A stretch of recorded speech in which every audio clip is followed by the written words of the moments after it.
Hey everybody, welcome to Arch's Garage, and in this episode we're going to be working on the 826. It's the last two videos in the series, and this video we're going to be focusing on the wheel cog drive system. I don't know how any other way to say it or to explain it, but if you guys remember that's been following it, you pull up on these handles and you push them down, there's one on either side, and they engage this clutch cog system that basically engages the tires, right? So the clutch system itself, right, that's when you're moving it into the different gears. That's going to be next episode because we have issues with the rods and first gear and not working with the auger on, and third gear is too fast, and there's a lot of issues there. So that's next episode. And that's a steering system is what it is. You can steer the machine from that, especially when you're dealing with very sharp turns. Fortunately, we got to test it on that nice blizzard, but it was a brute dealing with this machine. So the next two episodes, we're going to end the problems with this machine and hopefully bring it up to modern day and make it really a good, reliable snow machine. It's just a great project. I'm really enjoying it. I hope you guys are too. Let's get started on it. I'll see you guys in a bit.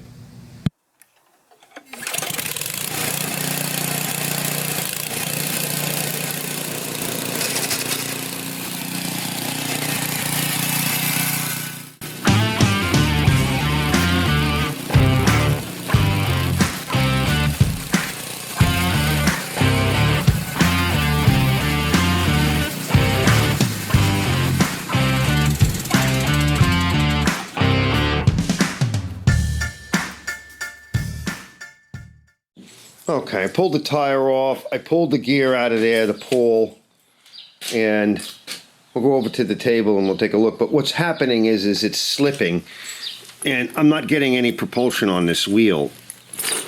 It's because the ramps are too steep, right? They're rounded over on the top. So we may be able to grind that and get a little bit of a shoulder and drop them a little bit with the grinder. And let me show you the other piece that I took off.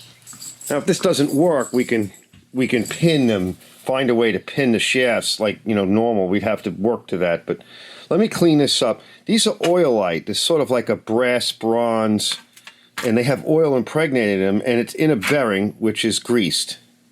So the only thing they really need is a bit of lube in here on that part. Let me clean this up. All right, what I'm going to do is I'm going to file. I already started filing this one. Because it's like a brass, it's fairly soft and easy to file with a coarse file. Try to get rid of the rounding that you see here, but I think it's even worse on the rim. And for the rim, I think I'm going to try some type of small cutoff wheel and go in there, with the Dremel. Now we can see the rounding over. Okay. Now you don't want to just drop that down, because that's one of the problems, is that they're not engaging close enough together. And there was a little too much play between the two parts.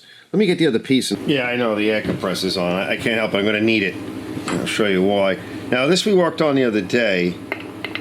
And so what happens is there's a little too much play, and they wind up on top of one another like that. What generally happens is that it ramps up these ramps because they're very steep, and they're rounded over on the top, and it climbs, and it comes up and does that, and then I lose traction. Now, one of the things is that we can bring the distance a little closer so that when it's engaged, it can't come up this high. That's one thing we can do, and I'm going to do that with a washer.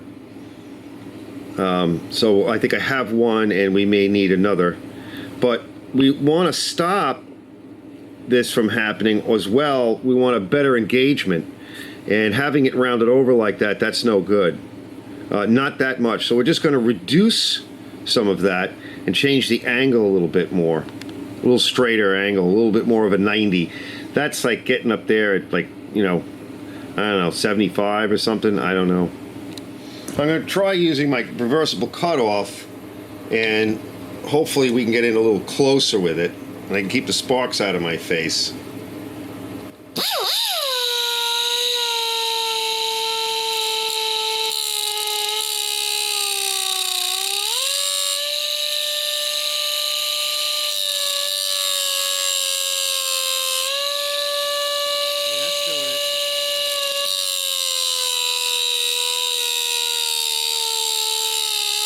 Getting there. I'm getting a profile. I gotta dress it back. I really need to move the camera and get the light in a little bit better position.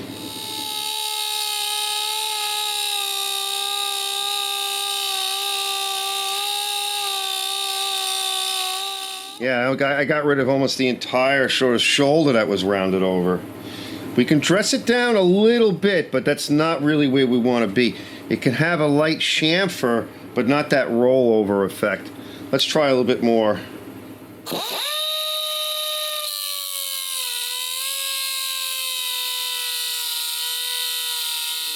All right, I'm just going to remove some burrs.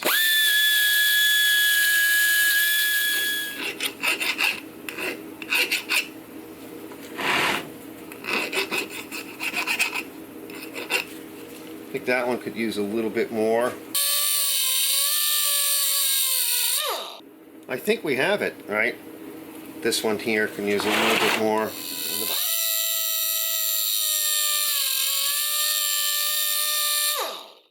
I think that's good. These things are squared up. I'm gonna go bring them over to the tractor. I have to go put the pole on. And then I'll do some testing, but I gotta put that piece back in. You know, it may be difficult to see, but that's about as sharp as I'm willing to take it. Right? It looks pretty good. They're reprofiled. Yeah, you got little cuts in a few spots, but what are you gonna do? Not gonna hurt nothing. It's a lot of meat there. One of the cotters came out. Well, that's okay. Hopefully it'll stay for us. We just need to get this on. Line up the cotter. Oh, no, they're coming out. All right, so probably the best way to do it would have been to take all this off. But if we can... All right, that's how it goes on. Now notice how this sits. All right, if you... Oh, that's sharp. Hold on. If you lift it up a little bit, all right, it sits proud, but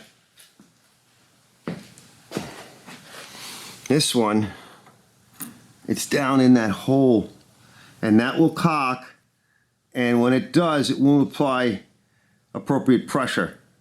All right, so I'm gonna pull that guy out, an Allen out, and maybe put a couple of washers on it. If I have to replace it with a longer one, I will. Okay, I think I got it. So it's proud there, and it's proud there. And then if I can hold the camera steady, we'll actuate it. It stays nice. There's no real slop. You might want to take a look at the other one. All right, let's put the tire or the rim on now. It's on about as far as it'll go. And I'm thinking that you could also push the pole out a little bit more with a washer on the back side of that whole pole, moving everything, because the room won't go on any further than that. Let's see. And that's about as far as that pin goes on. Now let me see. As I engage it, engage is nice, and that's not bad. Now what just pulled over? It just pulled over that way. Let me see. Yeah, see, there's no ramp. Let me take a peek in there. All right, what I've noticed is I think this is also worn, and so is this plate up there.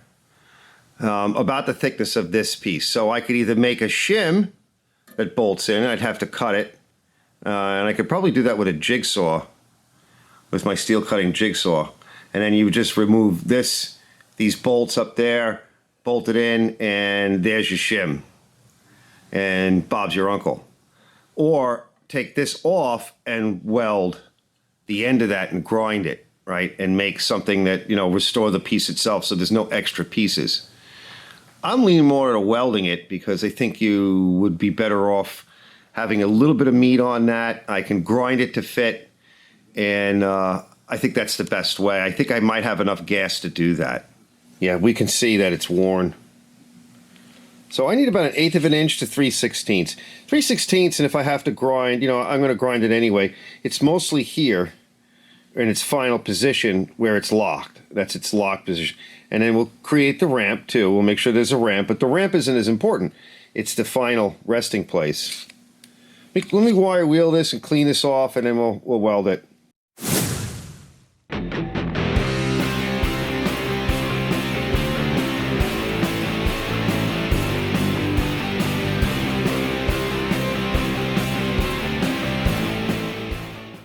I might need to add a little bit more, but it's mostly on the tip. Now, what I did was I measured this. Yeah, we need more. So I measured it with the steel plate that we liked. And you can see, all right, I need a little bit more. So what I'm going to do is I'm just going to grind this flat. It should be a better weld now because this is a laminate. It's pretty thick steel. And it's got this seam here, so it's a riveted laminate. And there's even though I cleaned it, there's always going to be grease in there. And you could see the sparks were just flying, right? Because that's because the grease and the oils were boiling up, blowing material out all over the place. So I cranked the current all the way up, shortened the length of the feeder, the speed of the feeder, which increases the arc length and the heat. I got in there good. I'm just going to grind this lightly, clean it up. I'm going to add a little bit more, and we're going to sneak up on that. It's almost perfect. All right, I increased the feed rate just a little bit. And now, just a scotch of play. But we want to be able to flatten it, okay? We don't want a curved surface so much because there won't be enough contact surface for it. So I'm going to clean it one more time, and I might shorten the feed rate just a scotch, and then we'll do it again, hold it again, and we'll check it.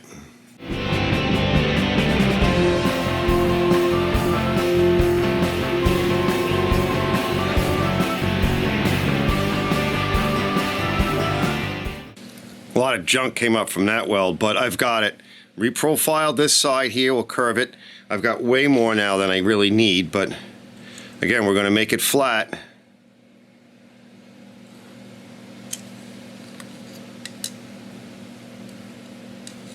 So I'm going to go work this down on the grinder, the belt sander, and I'm going to make my adjustments, and I'll show you when I'm done. All right, I just profiled it a little bit, just so I can feel it was smooth, and then I polished it on the wire wheel. Right, I could ground the ends a little bit better, but why, right? Nobody's going to see it. You guys are going to see it. It's nice and strong, and I have a much wider contact surface now, so there'll be less wear on this and that plate that it rides on. All right, just a last look at the shaft. So if you want to see what's behind door number one, right? And I'm glad I added the nut on this because I've been taking it on and off. You would never want that to back out. You want it good and tight. All right, let me put this on. All right, that's it installed. See how that's laying there? We'll check the other angle in a minute. I also replaced the washer. There was one washer there. There was a lot of slop.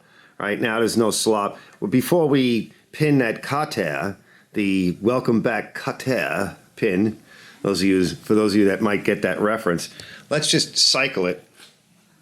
Watch out for camera shake. Let's just check its position. Okay, why does it want to go?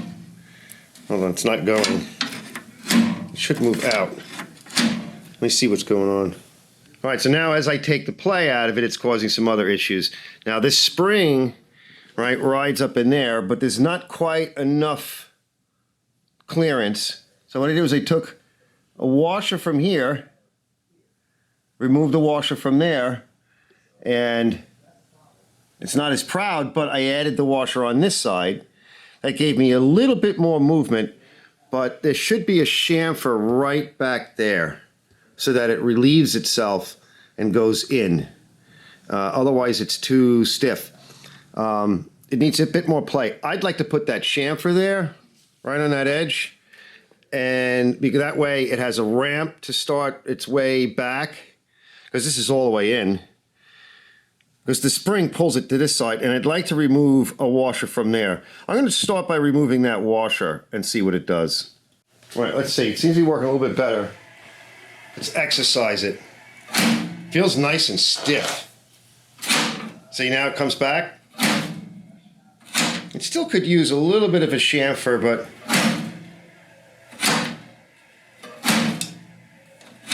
see how if you don't pull up hard,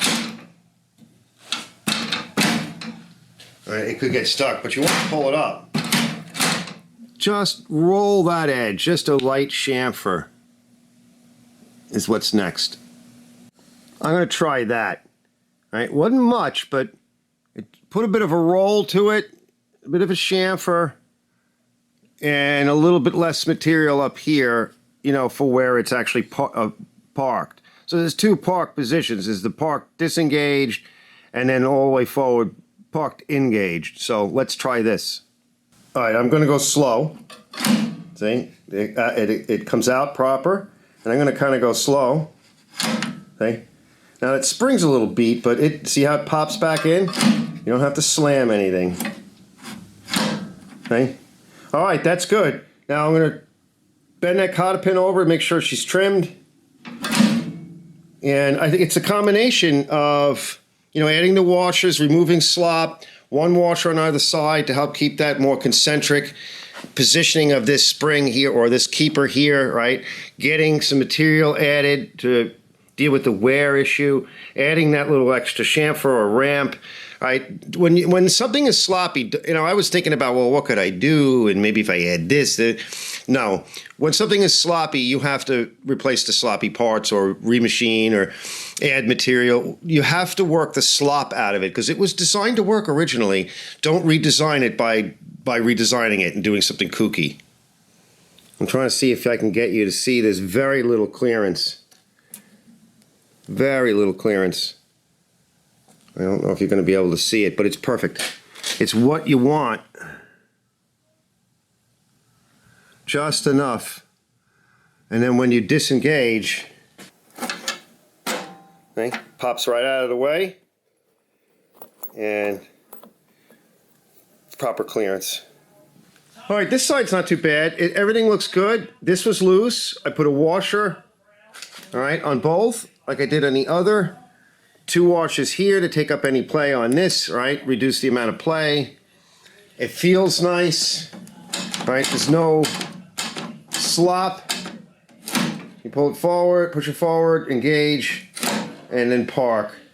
And what I will do is, everything looks good. You'll put a little spray wax in there, a little bit over there, a little bit on it, and everything's good here. See, there's no play on the shaft. There was, I remember there was a lot of play in one of them.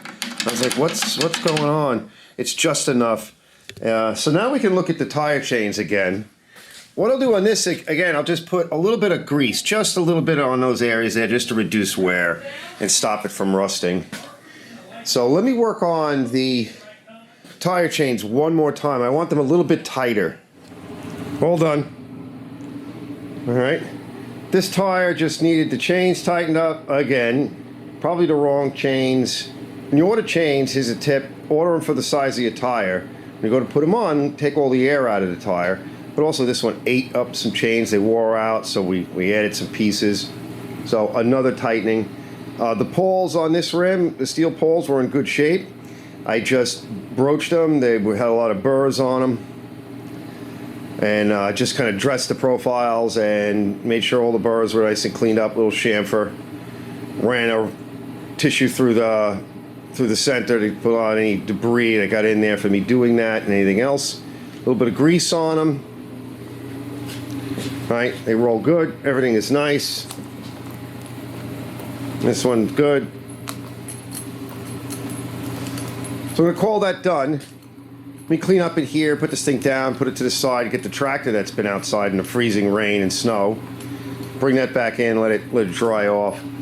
This week I'll get some welding gas and we'll get to the gear shift. That's the last thing to do. Third gear is really fast. That's your highway gear. First gear is like non-existent. The only time it moves at all is if the auger's not on. I don't know what's going on with that. And second is I can't be in second all the time, right? That's crazy. So we'll get to that, and I'll see you guys on that one. All right, guys, thanks for watching on this one. We got one more video to do. And we're going to focus on that actual last part, right, which is the clutch assembly, the wheel, right, friction wheel and all that. Well, we got to realign it. I got the gas in. I went to the store and bought a whole bunch of gas, and so I got gas for I got gas for everything. I got all kinds of gas. Did I smell that? What is that? Oh, that's not the same kind of gas. Anyway, I went to the welding supply and I got welding gas, right? So stay tuned for the last part, right? That's coming shortly, and I will see you guys in the next one.